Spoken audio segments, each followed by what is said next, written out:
Hi, fifth grade grammar time. This week is lesson 8. Lesson 8.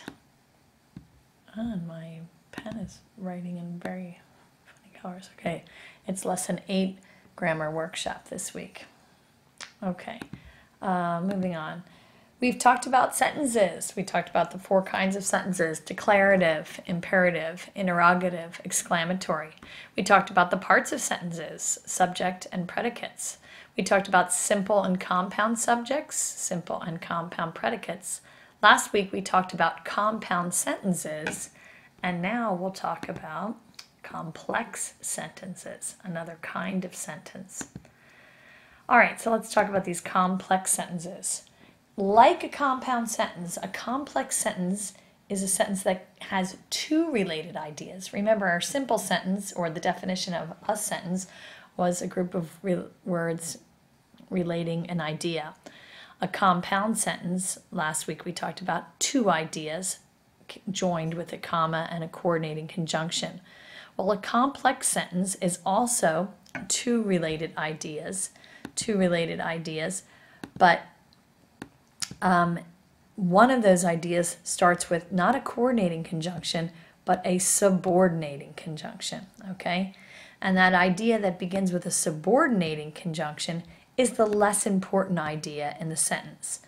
It can't stand alone. So the thing in a compound sentence, either one of the phrases, the phrase before the coordinating conjunction or the phrase after the coordinating conjunction, could stand alone, and you could just put a period after it.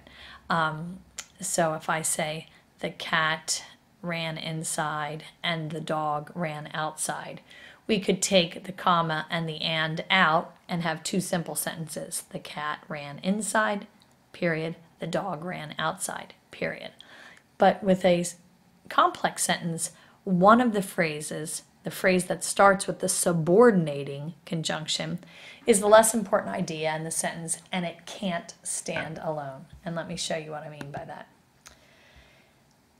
Here are a list of some subordinate conjunctions. So unlike our coordinating conjunctions where we just have basically those 3, and, but, or, there's a whole bunch of subordinating conjunctions.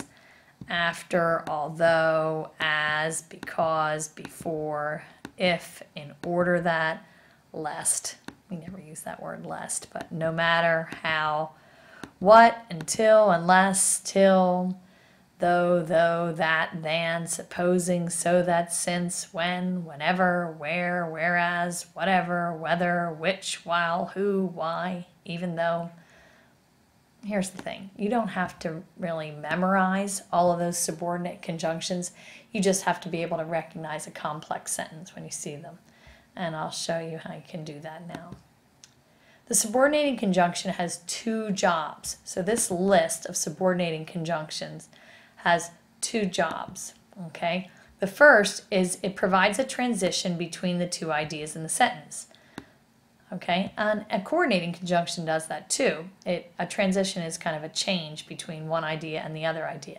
So the subordinating conjunction does provide a transition between the 2 ideas. That transition indicates a time, place, or a cause and effect relationship, which is also similar to what a coordinating conjunction does.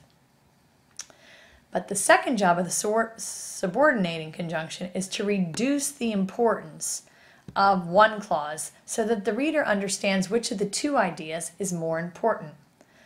The more important idea belongs in the main clause. We call that the main clause or the independent clause. That could be a sentence all by itself.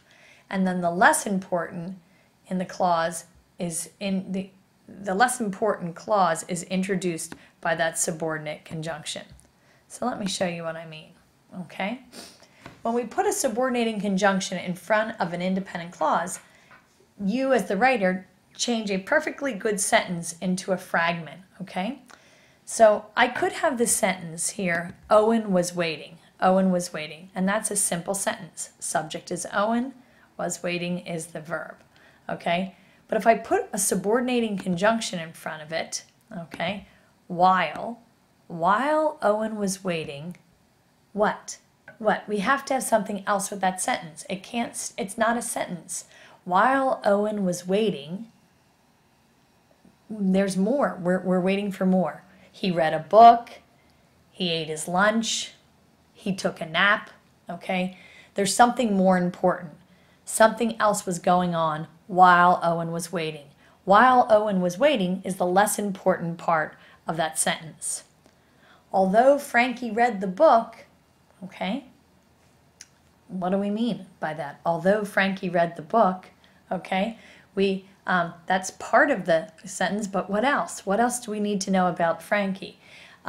Although Frankie read the book, she didn't give away the ending, okay? That's the important part of the sentence. She didn't give away the ending. Although Frankie read the book is a related idea, but it's not as important as she didn't give away the ending, okay? So this subordinating conjunction in front of the Frankie read the book makes this phrase less important than the rest of the sentence, okay? Charlotte did her homework. That could be a sentence all by itself.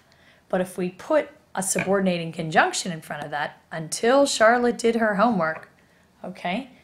Now, until Charlotte did her homework. Until Charlotte did her homework, what? There's more to that sentence. We need to know more, okay? Until Charlotte did her homework, she couldn't fall asleep. She couldn't fall asleep is the most important part of that sentence. When could she fall asleep? Not until she did her homework. So this until, the subordinating conjunction, makes this the less important part of that complex sentence. Here's something else tricky about complex sentences. If the idea that begins with the subordinating conjunction, okay? So the idea that begins with one of these long lists of subordinating conjunctions, saying that that's the less important part of the sentence. If that idea comes first in the sentence, then the subordinate phrase, that's the phrase that starts with the subordinate conjunction, is followed by a comma. If the independent phrase comes first, the more important part of the sentence, then no comma is needed. Let's take a look at what I mean, okay? Keep your spelling book at home until you need it, okay? The most important phrase is this one here. Keep your spelling book at home, okay? Until you need it. Here's the subordinating conjunction, until you need it, all right? Notice no comma in that sentence. But if we flip-flop it and we say, until you need it, okay, the subordinating conjunction is first, all right? And so this part of the sentence is called the subordinating phrase. Until you need it, comma, keep your spelling book at home, all right? This is the most important part of the sentence, or the independent phrase. It's coming second in this sentence. So if the subordinating conjunction and the subordinating phrase comes first, you need to finish that phrase with a comma. If the subordinating or less important phrase comes second in the sentence, you don't need a comma. So just another tricky thing with subordinating conjunctions and subordinating phrases. Remember last week when we talked compound sentences, we always needed a comma and a coordinating conjunction. So a comma and an and, or a comma and a but, or a comma and an or. But with subordinating conjunctions, we only need the comma if the less important phrase or the subordinating phrase comes first. All right, complex sentences, a little bit complex. Homework this week is going to be Lesson 8, Part A and B, and 2 sentences. Don't forget this, people. I hope you're listening. A lot of people forgot it last time we had just a couple sentences. But 2 sentences from Part D. So we need Part A, Part B, and 2 sentences from Part D. Don't forget those 2 sentences in Part D. And here's your secret message. What do you think is the most confusing thing to remember about a complex sentence? What do you think is the most confusing thing to remember about a complex sentence? Send me the answer to that secret message. Thanks for listening.